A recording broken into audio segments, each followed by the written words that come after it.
I'm here in Kanbu Chicken where the CEO of NVIDIA, Samsung and Hyundai meet up. Pero wala ako sa Korea eh. Dito tayo sa Kanbu in Soler, Parañaque. Yes, you can experience the tempting chicken of Kanbu here in Soler. Tara, samahan niyo ako. Tuki ka.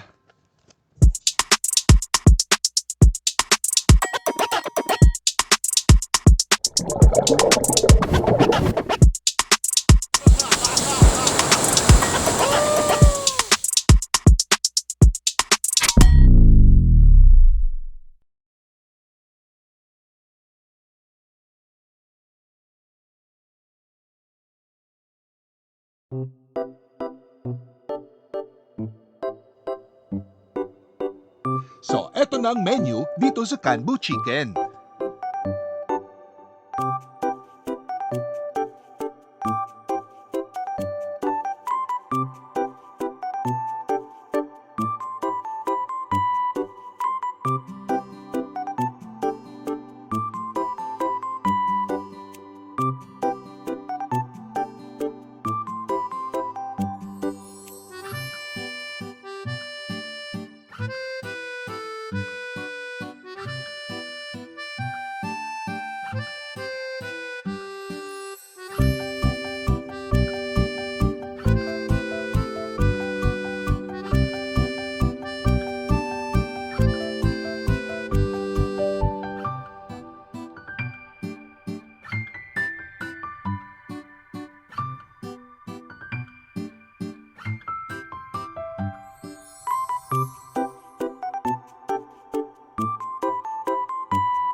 Subukan natin itong mango shrimp salad.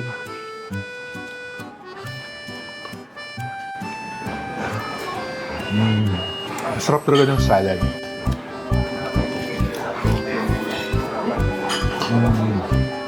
And shrimp. Ang fresh ng shrimp. Malalaman mo sa lasa pag fresh ng shrimp.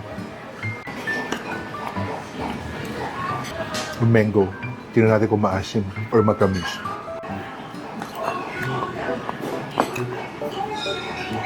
May tamis, may asim. Ay, tama na yung asim niya. Napaghahalata pag masiba kumain. Sinusubo kahit ang laki-laki.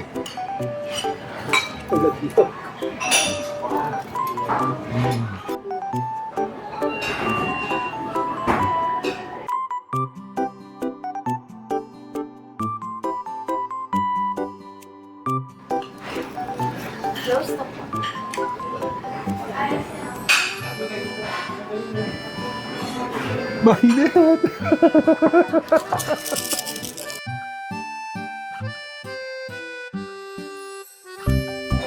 Hindi ko pala labasin itong cheese balls.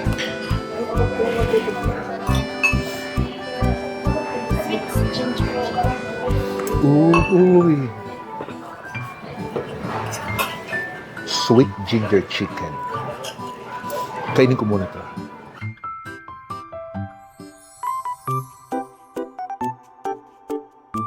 Cheese balls.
Subukan ko muna itong takbo. May mahaba.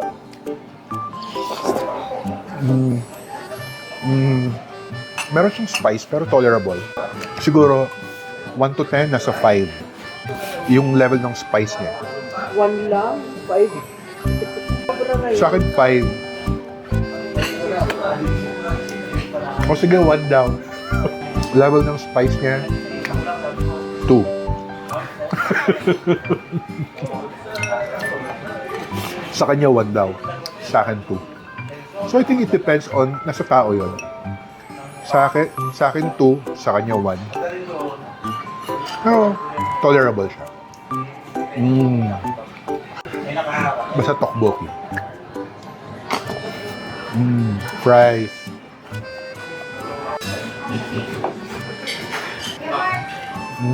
Gusto ko na umpisan yung rice. Rice is life. Try ko muna yung original chicken ng Kanbu. Miss? May tatanong ako. Bakit Kanbu? Subukan natin ko lang original fried chicken. Chicken ata. Juicy siya.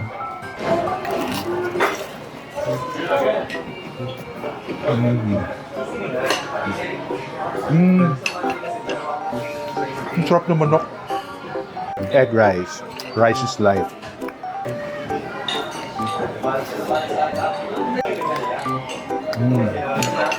Subukan natin itong isang chicken. Chicken lover talaga mga Filipinos. Well, I guess not only Filipinos.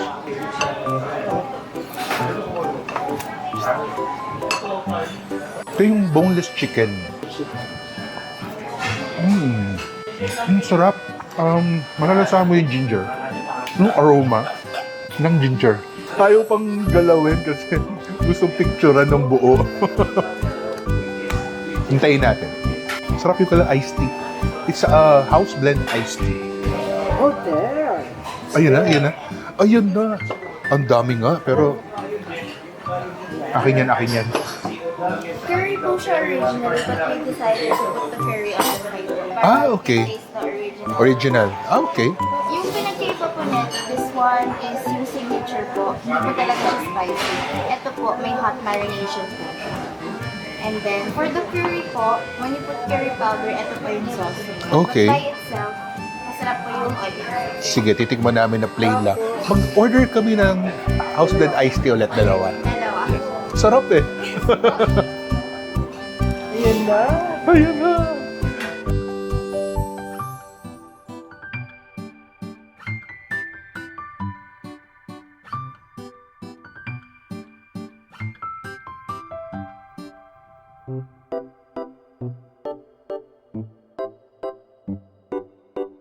Thank you. Yun. Thank you. House blend iced tea.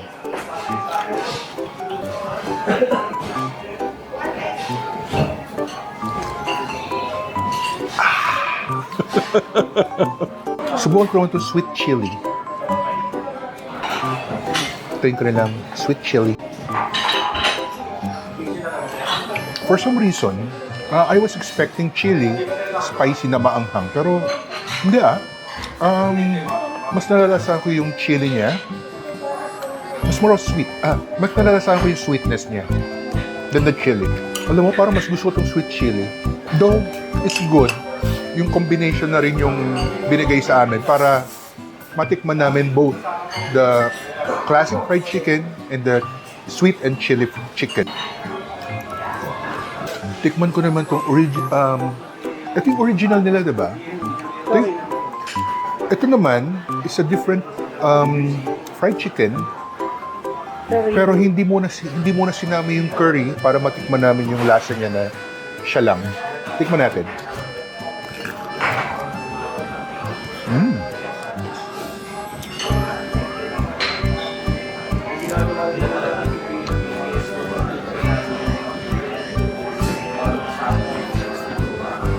Parang may breading outside. Yung breading niya may spice. But when I say spice, hindi naman siya talaga maanghang na maanghang. Ngayon naman, try natin. Ito yung chicken. Ididip muna natin dito sa curry powder. So yan. Meron na siyang curry powder. Next, idip naman natin siya dito sa mayonnaise. Idip naman natin siya dito sa sauce. Wow! Ayan, no? Mainit! Kaya ko pa tinitiis. Ito, kita yung curry powder saka yung white sauce. Tikman natin.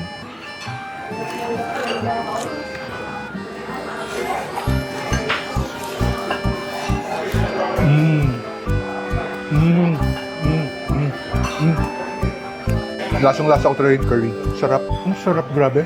Sarap. Ang mas ito.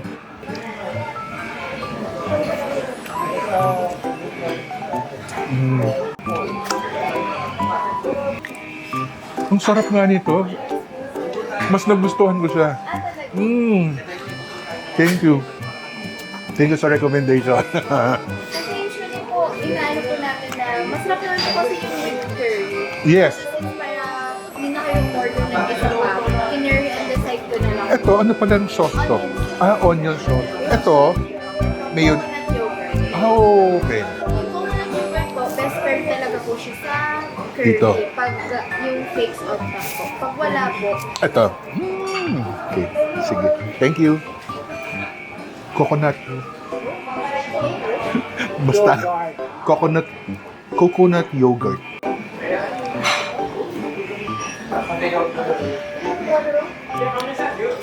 Kanbo.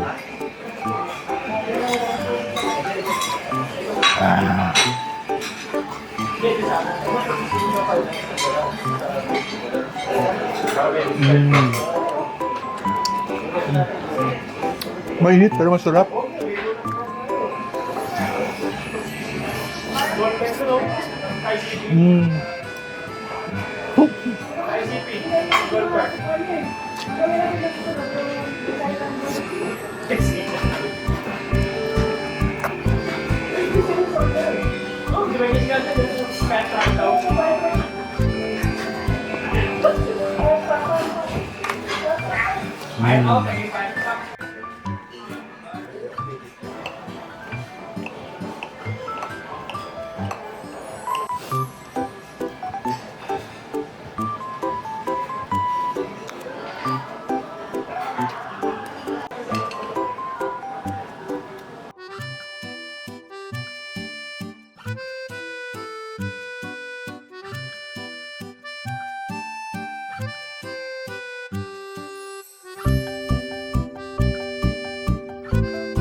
Don't forget to subscribe, like, and hit the bell for new video updates.